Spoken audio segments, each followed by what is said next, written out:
ئێرە بەڕێگای سەرەکی ئەنجومەنی سەرکرداتی پارتی دیموکراتی کوردستانیە لە سلێمانی دەڵێن پارتی هەندەی دووراتیان بارەگا لە ناوەندی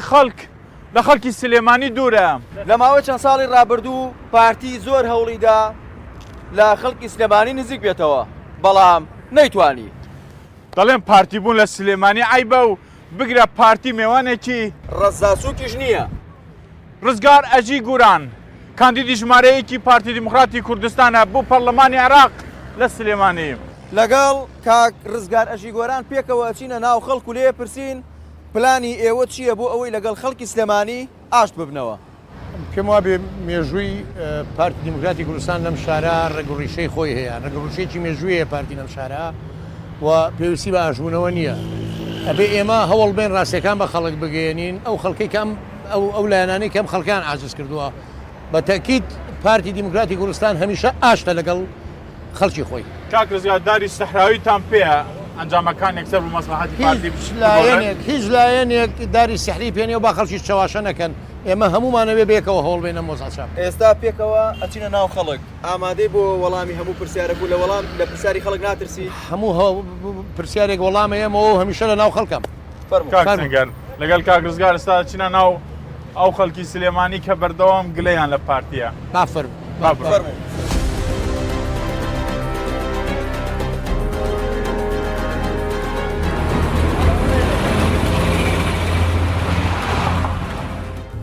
کاک ڕزگار ئەوە بەرەو سلێمانی دەچن دەڵێن پارتی بوون لە سلێمانی زۆر قورسە ئەوە ئێستا بەرەو هەڵبژارتن دەچن وا دەبینن. من بە بڕای من پارتی بوون قورس نییە، کوردبوون قورسە، یعنی هەموو کەس ناتوانێت کورد بێ. پارتی کوردایەتیەکە بۆیە قورسە.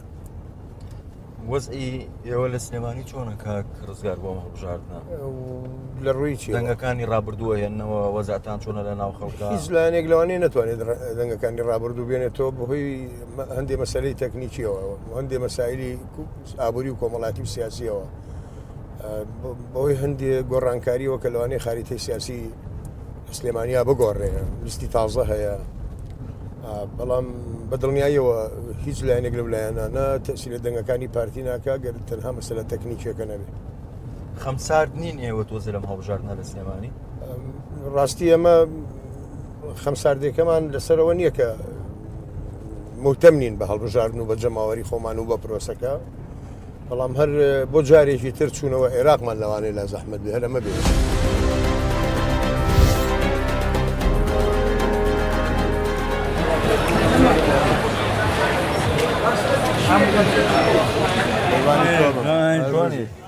مرحبا قوربان، حاڵە باشە، سەحەت چۆنە؟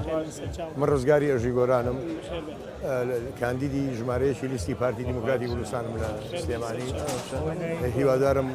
بۆ هەڵبژاردنە متمانەم پێ بکەن و هەر ئیمرێکیان هەبێ پرسیارێ جوابێ ڕەقنێک بە سنگێکی فراوانە لە خزمەتتانم. قوربان عەزیزی من، چاوەکەم باشن کاک ڕزگار بۆ نایەت چاوەکە کاک ڕزگارە ناسن؟ نایناسی جەنابە؟ ئەی تۆ نایناسی؟ ڕزگاری ئەژی گۆرانم، نەوەی گۆرانی شاعیرم. ئەم پیاوە ناسن؟ ئەم پیاوە ناسن؟ هێنایانم بم فرۆشن مەسایل مەسئولی لیستی پارتی ناسم. تۆ ئەتەوێ وەکو بارگەم چی بکەم؟ ئەو پیاوانە هەمیان لەمەوە باشە هیچی ئیشی نییە لە خۆم بۆ سێرەکەم زۆر کەسی تریش ئەم بازاڕە ئاوە سێریگەی لەوانە لەسایە هەفتای ئیشی نەبێت تو پارەی داهاتی ئەم میلەتی چی لێ هەڵ من ئەبێ ڕۆژانە $10 و $5 وەرگرم لەسەر ئەوەی کە لوەریشەگرم دزیشم لە ژێرەوە. لە سلێمانی وەزە زۆر ناسەقامگیرە لە ڕووی ئابووریەوە لە ڕووی سیاسیەوە. ئێوەکو پارتی چی دەکەنانیەتان چی بکەم؟ ئێمە لە ساڵی 1994ەوە بە فەراشێکیش بەشدارین لە ئیدارەی ئەم شارە. پارتی دوورە لە خەڵکی سلێمانیەوە لێرە باقی سلێمانی بۆ پارتی بۆ لە خەڵکی سلێمانی دوورە پلانتان چێ بۆی لە خەڵکی سلێمانی نزیک ببنەوە من ئەو ڕووی دەمم لە هەمووان لە ساڵی چەنەوە پارتی ناشری نەکەی لەم شارە پارتی خۆی من ناشرینە ناکەم تۆرە مەشروعێکم بۆ بەسەر چاو کە لە حکومەتان نەبم لەم شارە چۆن ئەتوانم مەشروع تەقدیمی بکەم لەنەوە یەکەوەدا ئێستا لە سلێمانی لە پەڕۆی زەرد زیاتر سلێمانی چی نەبیوە لە پارتی تۆ ئەڵێ تۆ ئەتەوێت چی ببینی بۆی من ئیشی تیا بکەم تۆ ئەتەوێت چی ببینی ئەتەوێت چی ببینی لە پەڕۆی زەرد زیاتر تۆ نەبرایەکی خۆ ناتون بۆ شەڕ ئێمە وەکو برا ئەوەی ئێوە بەسەر ئەم کوردستانێنە هیچ بۆچی چی پارتی بەس ئاسمانی نی دەیان پرۆژەی ئەم شارە مەحافزی پێشوو شایەدا دەیان پرۆژەی ئەم شارە لە بودجەی شوێنی تر لە بودجەی شوێنی تر بۆ تەواوکردنی ئەو پرۆژانە درراوە بە سلێمانی بە شایری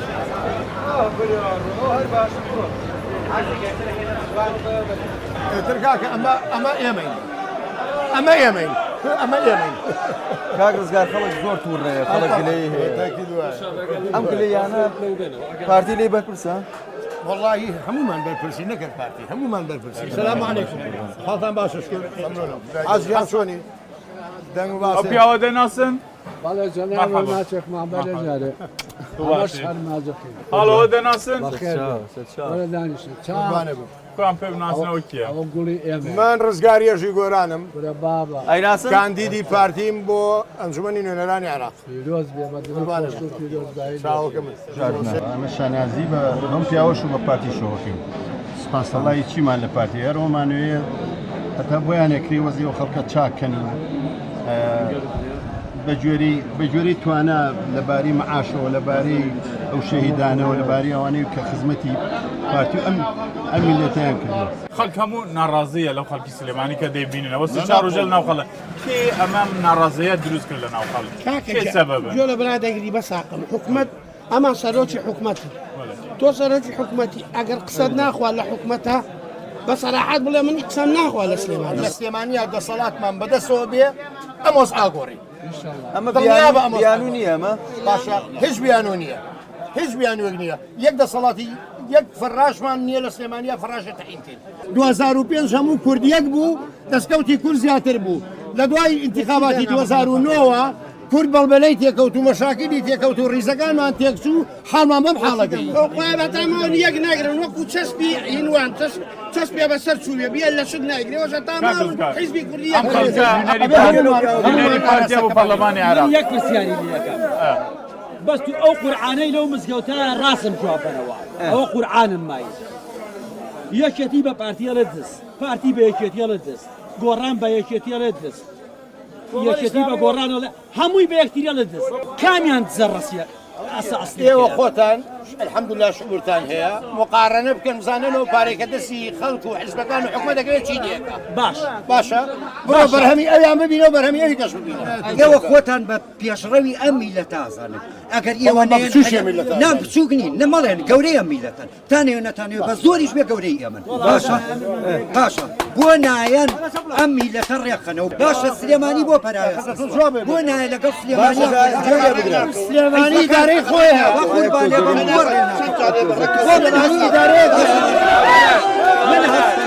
من هەستم حیزبەکان ئەو دەڵێەوە براگەورەی ئەو ملەتەن چی دەکەم وەکو براگەورەی خۆتان بسەلمێنن پارتی هەموو کاتێک دەرگای کراوەتەوە هەوڵی شیاوە حیزبەکان لێک نزیک بووینەوە بە یەک لیست بچینە بەقا من ناوی هیچ کەسێ نانم هەندێکیان قوڵیان نەکرد لێک لیستابی لێک نزیک بین ئەگەر بە نوێنەری خۆتم زانی و بیانی من بنێریتە بەقا چی بکەم ئیش بۆ کورد بکەن تەنها کوردایەتی تەنها کوردایەتی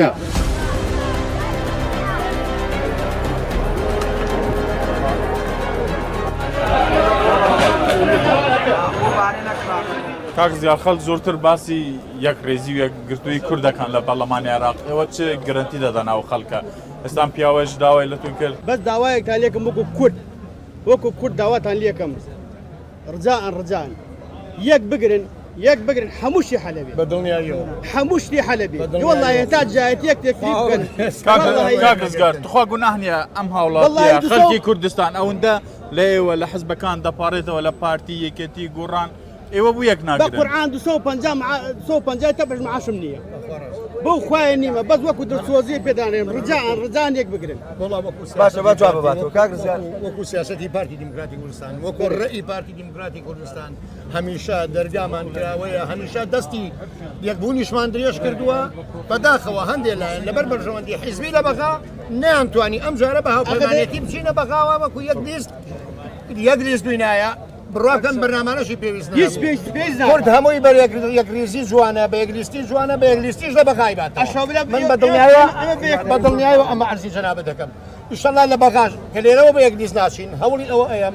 هەموو فراکسیۆنانە هەمووی خوشک و برای ئێمن کەسی ئێمن خەڵکی ئەم کوردستانن لە یەک وڵاتاژین یەک مەسیرمان هەیە نزیک بینەوە لە یەکتری بۆ بتوانین بە هەمومان یەکەڵ وێستی جوان تەقدیمی نیشتیمانەکە من لێرەوە سڵاو بۆیان دەستی یەک بێژان ماچەکەم ڕجان وەک کوردی یەک بگرن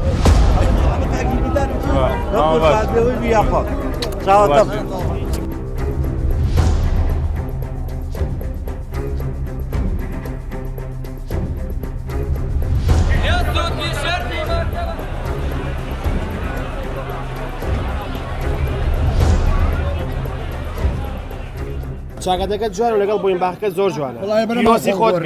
پیرۆزی خۆت بێ ئەو پرۆژانەی کە لەوێ تەقدیم بکرێت بزانم بەرژەوەندی ئێوەی تایە بەدە پەنجەمۆری یەکەم و ئەو پرۆژانەی کە لە دژی تاقەی گەنجەکانی وڵاتە بێ بەس بۆ گیرفانی تۆ ئەبی ئەدا بەڕەمامانی 12 میلیۆن وەرەگری چەند وەرەگری چەند ئەدا بەڕەمانی 2 میلیۆنە ئەزانیی من یەک یارمەتی بۆ نا ئیساڵی زیاد 6 حیمایەتی دەدۆی من یەکشت بێ خزمەکانی خۆ دەکەیت یارمەتی بە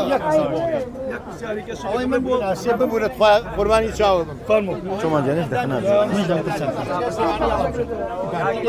من گوێ لە بەرنامەکە بنخوا بڕات هەیە حمایم نییە باش یارمەتی ئەم قسەیەوە و بە پاس و تەکسیژێن بۆ ناوازان تۆ کاندیدی پارتی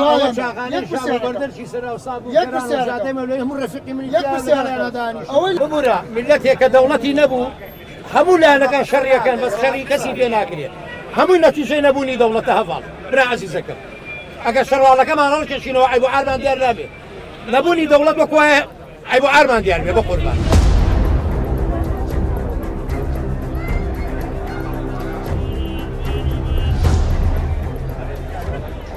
کاک ڕزگار لەو گفتوگۆگەرمەی خەڵک گرنگترین پرسیار یان گرنگترین داواکاری کە لای تۆ مابێت چی بوو؟ ئەگەر هەستان پێکرد بێت زۆرینەی خەڵک داوا یەک ڕێزیمان لێکن و یەک ڕێزی ژەمانگەێنێتە ئەمە چی دەکەم بۆ ئەمە؟ من تەواوی تواناکانی خۆم سەرفەکەم بۆەوەی یەک هەڵوێستی دروستکەم لە پەرلەمانی عراقیە لەناو فراکسیۆنەکانی کوردە بەم شێوەیە گەیشتنە کۆتایی بەرنامەی چی دەکەن لەگەڵ کاندیدی پارتی دیموکراتی کوردستان لە سلێمانی ڕزگار ئەژی گۆران حتا سبەینی و بەرنامێکی تر لە بەرنامەی چی دەکەن خداحافیز